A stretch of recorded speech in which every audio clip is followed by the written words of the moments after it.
নেই, কারণ আপনারা যে বাংলাদেশকে সম্মুখ সারিতে আপনারা বিভিন্ন পয়েন্টে কাজ করেছেন, আহত হয়েছেন, নিহত হয়েছেন, তাদের পরিবারদেরকে কথা বলছি। এই পর্যায়ে আমি অনুরোধ জানাচ্ছি সংক্ষিপ্ত আকারে বক্তব্য পেশ করার জন্য আমাদের ভাই বোনদের উদ্দেশ্যে আমাদের হাফিজুর রহমান ভাই, সভা সেক্রেটারি, শ্রমিক কল্যাণ ফেডারেশন ঢাকা মহানগর দক্ষিণ, ভাইকে সংক্ষিপ্ত করবেন।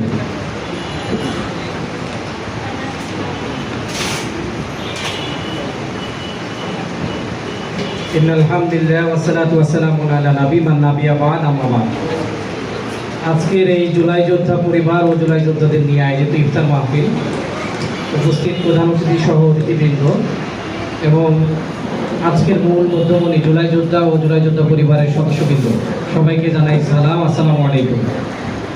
আসলে বর্তমান আমাদের নির্বাচন পরবর্তী সময়ে আমরা দেখতে পাচ্ছি আমাদের একটি বিপ্লব প্রায় ধ্বংসের দ্বার প্রান্তে নিয়ে যাচ্ছে একটি গ্রুপ, একটি গোষ্ঠী। আজকে রমজান মাস এমন একটি মাসে আমরা এখানে দাঁড়িয়েছি, যেই মাসে বদরের যুদ্ধের মাধ্যমে রাসূল করিম সাল্লাল্লাহু আলাইহি ওয়াসাল্লাম ইসলামের ইতিহাসের প্রথম বিজয় নিয়ে এসেছিলেন। আমরা আজকে ইফতারের পূর্ব মুহূর্তে ঘোষণা দিতে চাই, বাংলাদেশে আর কখনো কেউ যদি জুলাইয়ের বিপরীতে যেতে চায় বা জুলাইকে অস্বীকার করতে চায়, তার পরিণতি শেখ হাসিনার যেমন হয়েছে তার থেকে বহু গুণে ভয়াবহ হবে ইনশাআল্লাহ। সেই দিনের যাতে কোনো প্রয়োজন না হয়, এজন্য আমরা সকলে মিলে কাজ করব, সেই আহ্বান সকলের প্রতি রেখে আমার কথা শেষ করছি। আসসালামু আলাইকুম।